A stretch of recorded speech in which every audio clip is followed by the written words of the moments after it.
Cześć! W tym materiale sprawdzimy router marki TP-Link o nazwie modelowej Archer MR400. Możecie powiedzieć router jak router, ale ten zachwycił mnie w kilku kwestiach i to nawet na tle mojego prywatnego, ponad 3-krotnie droższego Netgeara. Dlaczego? Tego dowiesz się z tej recenzji. Z tej strony Paweł, a Ty oglądasz kanał TechManiac HD. Zapraszam! Przejdźmy od razu do konkretów, czyli omówmy kwestię techniczną urządzenia oraz tego, na co je stać. Główną zaletą modelu MR400 jest współpraca z sieciami mobilnymi 3G, a także 4G, zamiennie nazywane także siecią LTE. Oczywiście model ten jest pełnoprawnym routerem, który równie dobrze działać będzie z każdym innym, normalnym dostawcą internetowym. Jednak to właśnie LTE zapewnia całkowitą mobilność wraz z szybkim dostępem do sieci, chociaż to akurat jest już w pełni uzależnione od dostawcy i obciążenia jego infrastruktury. W każdym razie w dzisiejszych czasach już chyba każdy potrzebuje dostępu do sieci. Niestety w pewnych okolicznościach założenie internetu kablowego może być bardzo utrudnione. Na przykład wtedy, gdy wynajmujemy mieszkanie lub gdy zamieszkujemy obszar, do którego żaden dobry czy przystępny cenowo operator jeszcze nie dotarł. Wtedy skorzystanie z sieci mobilnej może okazać się jedynym akceptowalnym rozwiązaniem. Testowany router w sprzyjających warunkach jest w stanie uzyskać do 150 megabitów na sekundę pobierania oraz do 50 megabitów na sekundę wysyłania. Przynajmniej tyle w teorii. Ale w praktyce wiadomo, że różnie to bywa. U mojego dostawcy udawało mi się wyciągać ponad 100 megabitów w dół i blisko 40 w górę. Niestety w ostatnim czasie ze względu na rozpoczęcie prac nad siecią 5G te prędkości znacznie spadły. No ale za ten stan rzeczy winą należy obarczyć operatora, a ten obiecał, że z czasem sytuacja powróci do stanu poprzedniego. Kiedy? Tego niestety już nie wiem. Z kolei w przypadku, jeśli zdecydujemy się na operatora kablowego czy sieć wewnętrzną, to możemy liczyć na wysokie transfery oraz doskonałą wydajność sieci Wi-Fi. W tym wypadku do 300 megabitów na sekundę przy korzystaniu z sieci o częstotliwości 2,4 GHz, której używa jeszcze część starszych smartfonów, jak i laptopów, lub nawet do 867 megabitów już po nowszym i mniej zatłoczonym 5 GHz paśmie. Warto zaznaczyć, że Archer MR400 bazuje na procesorze Qualcomm. Tak, to oni produkują tak znane i pożądane procesory Snapdragon w smartfonach. Zastosowanie tego układu w routerze TP-Link pozwala na bezproblemowe i jednoczesne połączenie do 64 urządzeń, zapewniając tym samym stabilność sieci. Tyle słowem wstępu o najważniejszych kwestiach. Zajrzyjmy wreszcie do wnętrza pudełka. Jak zwykle odnajdziemy tu podstawową papierologię przetłumaczoną na język polski. Kolejno niewielki, 12W zasilacz, a także to co najważniejsze, czyli router w rzeczy samej. Ten jest także dość kompaktowych rozmiarów i waży poniżej 300 gramów. Co do samego designu czy jego budowy nie ma potrzeby się specjalnie rozwodzić. Od spodu jest to prawda ciekawa kratka dbająca o wentylację urządzenia, lecz widzieć jej i tak nie będziemy. Z góry natomiast mamy przez jednych znienawidzony, przez innych uwielbiany czarny plastik piano black.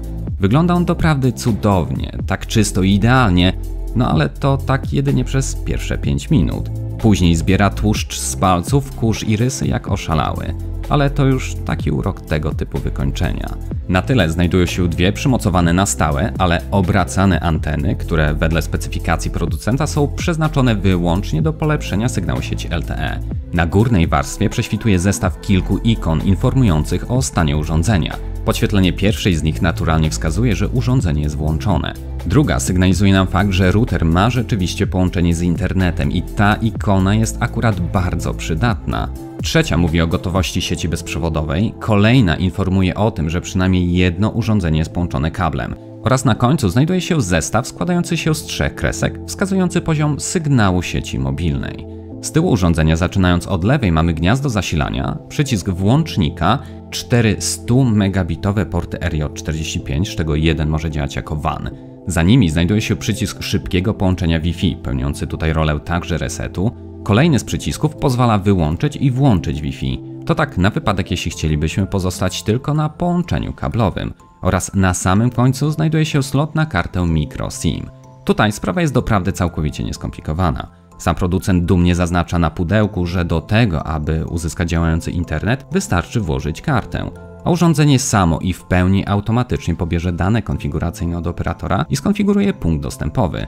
No i w zasadzie tak też jest w rzeczywistości. Oczywiście warto zmienić hasło do Wi-Fi na jakieś swoje, które będziemy pamiętali, lecz jakakolwiek głębsza konfiguracja jest doprawdy zbędna. Przynajmniej jeśli nie mamy ochoty, to wcale nie musimy się w tym grzebać. Zaawansowani użytkownicy pewnie chętnie przejrzą wszystkie zakładki, dostosują router jak i sieć domową do swoich potrzeb oraz pragnień, no ale jeśli nie chcesz, to wcale nie musisz i to jest całe piękno oprogramowania od TP-Link. No a skoro już jesteśmy w tym temacie, to warto zauważyć, że w modelu MR400 jest już zainstalowana nowa odsłona softu. Pewnie część z Was, którzy korzystali ze starszych urządzeń tej marki, może jeszcze pamiętać coś w tej postaci. Absolutnie nie był to zły soft, ale widać na nim już ząb czasu oraz nie był on tak intuicyjny jak ta nowsza wersja. Ta nosi już przyjemniejszą dla oka szatę graficzną, ale przede wszystkim łatwiej odnaleźć poszukiwaną zakładkę czy opcję. W prosty sposób możemy zarządzać siecią bezprzewodową oraz wszystkimi podłączonymi urządzeniami, udostępnieniem internetu dla naszych gości w domu, a także ustawić ochronę rodzicielską. Po przełączeniu się do ustawień zaawansowanych mamy do dyspozycji jeszcze więcej opcji konfiguracyjnych, w tym zarządzanie przepustowością, DNS-ami, przekierowaniem portów, a nawet ustawieniami dla sieci VPN.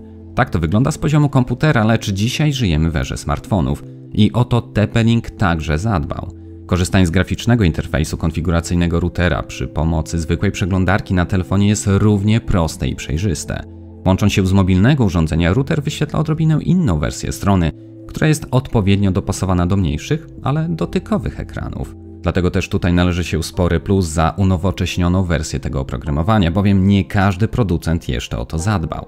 Dla porównania, korzystanie ze strony konfiguracyjnej w produktach Netgear przy pomocy urządzenia mobilnego jest w najlepszym wypadku po prostu niewygodne.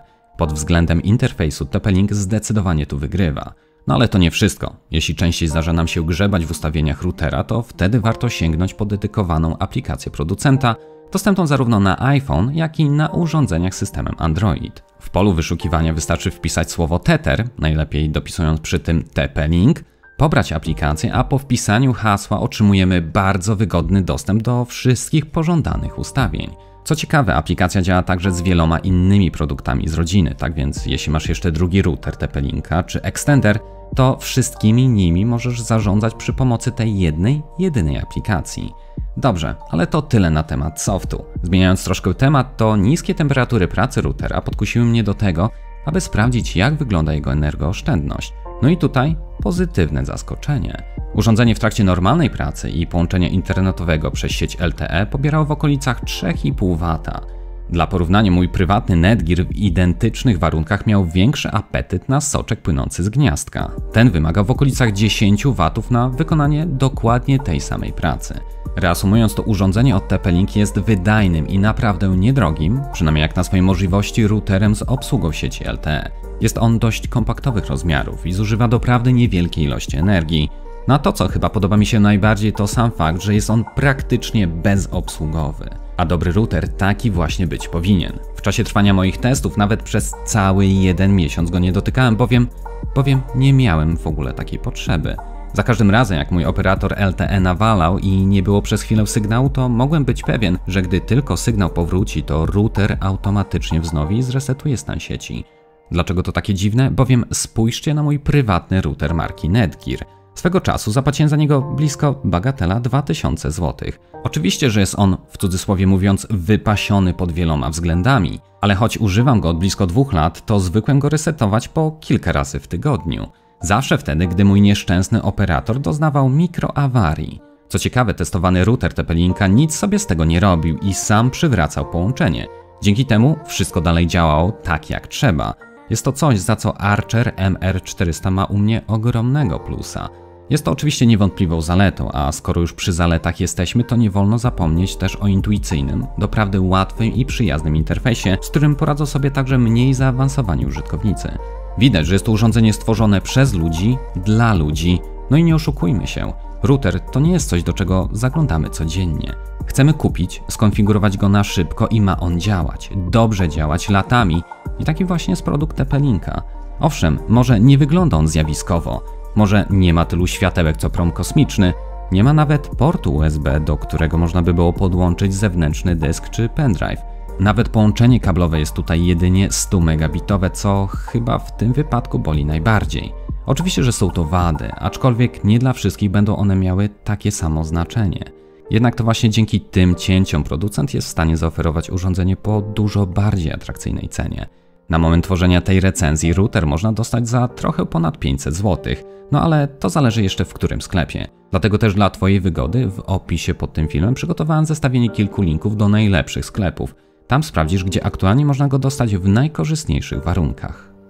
Jeżeli podobało Ci się to nagranie, bardzo proszę pozostaw po sobie chociaż tą łapkę w górę oraz subskrybuj mój kanał. A może znasz kogoś zainteresowanego tematem? Jeśli tak, koniecznie wyślij mu linka. Natomiast jeśli masz jakiekolwiek pytania, jak zwykle możesz je zadać w komentarzu pod tym filmem. Tymczasem ja się z Tobą już żegnam i zapraszam do następnych nagrań. Trzymajcie się, hej!